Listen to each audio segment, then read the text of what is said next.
Pebbles Marathi. गाढव आणि लांडगा. एका जंगलात एक लांडगा राहायचा. एकदा त्याला खूप भूक लागली होती, म्हणून तो खाण्याच्या शोधात निघाला. अचानक त्याची नजर एका गाढवावर गेली. तो हळूहळू त्या गाढवाच्या दिशेने गेला, पण त्या गाढवाने त्याला पाहिलं होतं. गाढवाने विचार केला, आता मी काय करू? मी काय ह्या लांडग्यापेक्षा जोरात पळू शकणार नाही. मग मी आता स्वतःचा जीव कसा वाचवू? मग गाढवाला एक युक्ती सुचली. गाढवाने पाय दुखण्याचं नाटक केलं आणि रडू लागला. लांडगा गाढवासमोर गेला आणि त्याला विचारलं, काय रे, तू का रडतोयस? गाढव म्हणाला, माझ्या पायात काटा रुतला आहे, मी तो काढू शकत नाही, त्यामुळे माझा पाय खूपच दुखतोय. यावर लांडगा म्हणाला, मी तुझी मदत करतो, मी तुला खाऊन टाकतो, म्हणजे तुझा पाय कधीच दुखणार नाही. गाढव म्हणाला, तुझी युक्ती चांगली आहे, पण जर का तू मला आत्ताच खाल्लंस तर तो काटा तुझ्या घशात अडकेल. तू एक काम कर, आधी तो काटा काढ आणि मग मला खा. लांडग्याला वाटलं, गाढव बरोबर बोलतोय, आधी काटा काढतो आणि मग याला खातो. म्हणून लांडगा गाढवाच्या पायाजवळ गेला. गाढव ह्याचीच वाट बघत होता. त्याने लांडग्याला एक जोरात लाथ मारली. बिचारा लांडगा हवेत उडाला आणि जोरात खाली आपटला. त्याला उठताही येत नव्हतं. गाढव खूप खुश झाला आणि आपला जीव वाचवून तिकडून पळून गेला. तात्पर्य: ह्या गोष्टीतून आपण हे शिकलो की शक्तीपेक्षा युक्ती श्रेष्ठ. रागावर ताबा. एक लहान मुलगा होता. त्याला खूप राग यायचा. एकदा बाबांनी त्याला बोलवलं आणि सांगितलं, जर का तुला राग आला तर तू अंगणात जायचं आणि त्या कुंपणावर एक खिळा ठोकायचा. पहिल्याच दिवशी त्या मुलाने 30 खिळे ठोकले, पण हळूहळू त्याचा राग कमी होत गेला आणि कुंपणावरील खिळे ठोकण्याची संख्याही कमी होत गेली. त्या मुलाला आता कळून चुकलं होतं की खिळे ठोकण्यापेक्षा रागावर ताबा मिळवणं जास्त सोपं आहे. एक दिवस असा आला की त्याला राग येणं बंद झालं. त्याने हे सगळं जाऊन आपल्या बाबांना सांगितलं. बाबा खूप खुश झाले. ते म्हणाले, आता तू रागावर ताबा ठेवायला शिकला आहेस. तर जेव्हा जेव्हा तू रागावर ताबा मिळवशील तेव्हा अंगणात जायचं आणि कुंपणावरील एक एक खिळा उपटून काढायचा. जसजसे दिवस गेले त्या मुलाला राग येणं बंद झालं आणि तो कुंपणावरील सगळे खिळे काढण्यात यशस्वी झाला. तो मुलगा खूप आनंदी झाला आणि त्याने ही गोष्ट आपल्या बाबांना सांगितली. बाबा त्या मुलाला कुंपणाजवळ घेऊन गेले आणि म्हणाले, शाब्बास, खूपच छान बाळा.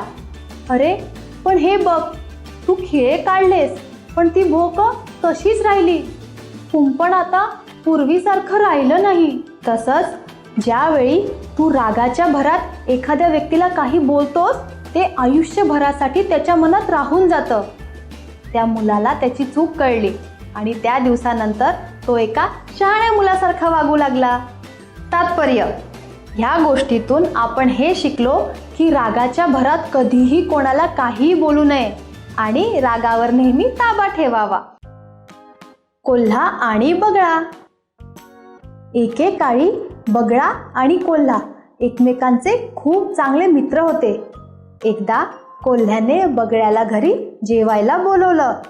बगळा घरी आला तेव्हा स्वयंपाक तयार होता. टेबलावर 2 बश्यात सूप ठेवलं होतं. कोल्ह्याने मिटक्या मारत सूप प्यायला सुरुवात केली, पण बशी उथळ असल्याने बगळ्याला काही ते सूप पिताच आलं नाही. कोल्हा म्हणाला, अरे मित्रा, तू सूप का पित नाहीस? तुला आवडलं नाही का? बगळा म्हणाला, नाही नाही, खूप छान आहे, पण मला आता भूक नाही. आणि असं म्हणून बगळा रागाने तिथून निघून गेला. थोड्या दिवसांनी बगळ्याने कोल्ह्याला घरी जेवायला बोलवलं. कोल्हा खूप खुश झाला. कोल्हा जेव्हा बगळ्याकडे आला तेव्हा जेवण तयार होतं. टेबलावर 2 सुपानी भरलेल्या सुरया ठेवल्या होत्या. बगळा मज्जेत सूप प्यायला लागला, पण कोल्ह्याला मात्र त्या सुरईत तोंड घालून काही सूप पिताच आलं नाही. आता बगळ्याने कोल्ह्याला विचारलं, काय कोल्हे भाऊ, तू सूप का पित नाहीस? तुला आवडलं नाही का? कोल्हा खूप रागवला आणि म्हणाला, या उंच सुरईत तोंड घालून मी सूप नाही पिऊ शकत. बगड्याने कोल्ह्याकडे पाहिलं. कोल्ह्याला कळून चुकलं की काही दिवसांपूर्वी आपण बगड्याशी कसं वागलो होतो. दोघांनी एकमेकांची माफी मागितली आणि ते परत मित्र झाले. तात्पर्य: ह्या गोष्टीतून आपण हे शिकलो की नेहमी दुसऱ्यांशी नीट आणि चांगलेपणाने वागावं. लांडगा आणि करकोचा. एकदा एक लांडगा मासे खात होता. मासे खाता खाता एक काटा त्याच्या घशात अडकला. त्याने तो काढायचा खूप प्रयत्न केला, पण काही उपयोग झाला नाही. मदतीसाठी तो धावत सुटला. वाटेत त्याला अस्वल भेटला. त्याने अस्वलाला विनंती केली, मित्रा, माझी मदत कर रे, मी तुझ्यासाठी काहीही करीन. अस्वल त्याला म्हणाला, अरे मी तुझी मदत कशी करू? माझे पंजे किती मोठे आहेत, मी कसा काटा काढू? पुढे त्याला कोल्हा भेटला. लांडगा त्याला म्हणाला, कोल्हे दादा, मला मदत कर रे, मला खूप त्रास होतोय, मी तुझ्यासाठी काहीही करीन. कोल्हा म्हणाला, तू तुझं तोंड उघड बरं. लांडग्याने तोंड उघडलं. कोल्ह्याने आत डोकावून पाहिलं, पण काटा खूप आत अडकलेला होता. कोल्ह्याला तो काढणं शक्य नव्हतं. लांडगा हताश होऊन पुढे निघाला. वाटेत त्याला करकोचा दिसला. तो करकोच्याला म्हणाला, माझी मदत कर रे, मी तुझ्यासाठी काहीही करीन, मला खूप त्रास होतोय. करकोच्याने लांडग्याला तोंड उघडायला सांगितलं आणि त्याने आपली लांब चोच लांडग्याच्या घशात घालून तो काटा बाहेर काढला. आता करकोचा लांडग्याला म्हणाला, तू मला कबूल केलेलंस की तू माझ्यासाठी काहीही करशील. आता मला बक्षीस हवंय, दे माझं बक्षीस. यावर लांडगा हसून म्हणाला, हा हा हा हा, तू तुझी मान माझ्या घशात घातलीस तरी तू जिवंत आहेस. तुझं जीवन हेच तुझं बक्षीस आहे. तात्पर्य: ह्या गोष्टीतून आपण हे शिकलो की मदतीसाठी पात्र असलेल्या व्यक्तींनाच मदत करावी. चांगली संगत आणि वाईट संगत. एका जंगलात एका झाडावर पोपटाचं घरटं होतं. त्या घरट्यात 2 पोपट आणि त्यांची पिल्लं राहायची. ते दोघंही पोपट आपल्या पिल्लांची खूप काळजी घ्यायचे. रोज सकाळी उठून त्यांच्यासाठी दाणे आणायला ते बाहेर निघून जायचे. एक दिवस त्या जंगलात एक शिकारी आला. त्या दुष्ट शिकाऱ्याने त्या दोन्ही पिल्लांना पकडलं आणि पिंजऱ्यात टाकून घेऊन गेला. एक पिल्लू मात्र स्वतःची सुटका करून उडून गेलं. ते पिल्लू उडत उडत एका ब्राह्मणाच्या घरी आलं आणि तिथेच राहिलं. त्या ब्राह्मणाची चांगली वागणूक, चांगले विचार, चांगली भाषा शिकत शिकतच ते मोठं झालं. त्या शिकाऱ्याने त्या दुसऱ्या पिल्लाला पिंजऱ्यात ठेवलं. तो शिकारी आणि त्याची बायको रोज भांडायचे, ओरडायचे आणि हे शिकत ते दुसरं पिल्लू मोठं झालं. एकदा एक माणूस शिकाऱ्याच्या घरासमोरून जात होता. पोपटाला त्याची हालचाल जाणवली आणि त्याने बोलायला सुरुवात केली, ए मूर्खा, तू इथून निघून जा. ए मूर्खा, तू इथे काय करतोयस? मी तुझी मान कापीन. बिचारा माणूस घाबरला आणि तिथून पळत सुटला. थोडं अंतर कापल्यावर तो माणूस ब्राह्मणाच्या घरासमोर आला. तिथेही एक पोपट होता. तो पोपट म्हणाला, नमस्कार यजमान, कसे आहात तुम्ही? कृपा करून आत या. तुम्हाला पाणी हवंय का?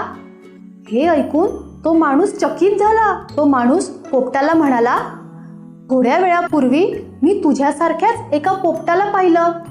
तो खूपच उद्धट होता, पण तू एवढा गुणी कसा? पोपट त्या माणसाला म्हणाला, तो माझाच भाऊ आहे, पण मी ब्राह्मणाकडे राहिलो आणि त्याची वागणूक शिकलो. माझा भाऊ शिकाऱ्याकडे राहिला आणि त्याची वागणूक शिकला. आपली संगत ठरवते की आपण पुढे कसे बनू. तात्पर्य: ह्या गोष्टीतून आपण हे शिकलो की तुम्हाला चांगली व्यक्ती व्हायचं असेल तर नेहमी चांगली संगत बाळगा. शेतकरी आणि साप. एका गावात विष्णू नावाचा एक गरीब शेतकरी राहायचा. तो खूप मेहनत करायचा, पण तरीही त्याचं उत्पन्न फार कमी होतं. त्याचा मुलगा सोमू सतत पैशाची मागणी करायचा. विष्णू त्याला नेहमी सांगायचा, जे आहे त्यातच समाधान मानायला शिक. एकदा खूप थकून विष्णू झाडाखाली आराम करत होता. अचानक तिकडे एक साप आला. तो साप शांतपणे टक लावून विष्णूकडे बघत होता.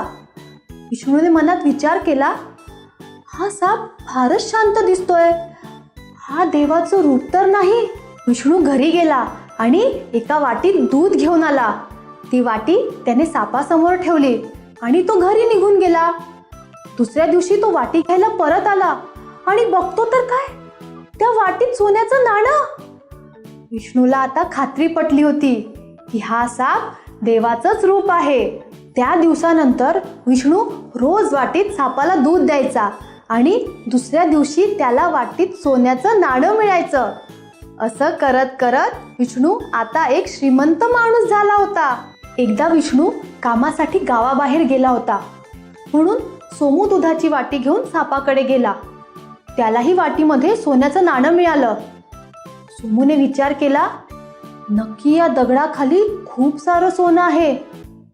जर का मी या सापाला मारलं तर सगळं सोनं एकाच वेळी मला मिळेल. सोमूने काठी घेऊन सापाला मारण्याचा प्रयत्न केला, पण सापाने सोमूला दंश केला आणि तिथून निघून गेला.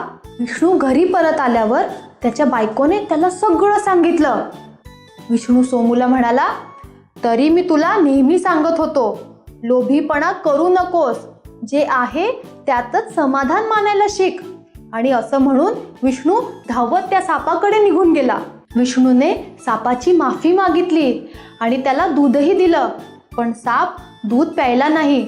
साप विष्णूला म्हणाला, तुझ्या दयाळूपणामुळे मी तुझ्या मुलाला जीवनदान दिलं आहे, पण तुझ्या मुलाच्या लोभीपणाची शिक्षा तुला भोगावी लागेल. यापुढे मी तुला मदत करणार नाही. असं बोलून साप अदृश्य झाला. तात्पर्य, ह्या गोष्टीतून आपण हे शिकलो की लोभीपणा कधीही करू नये. पेबल्स मराठी.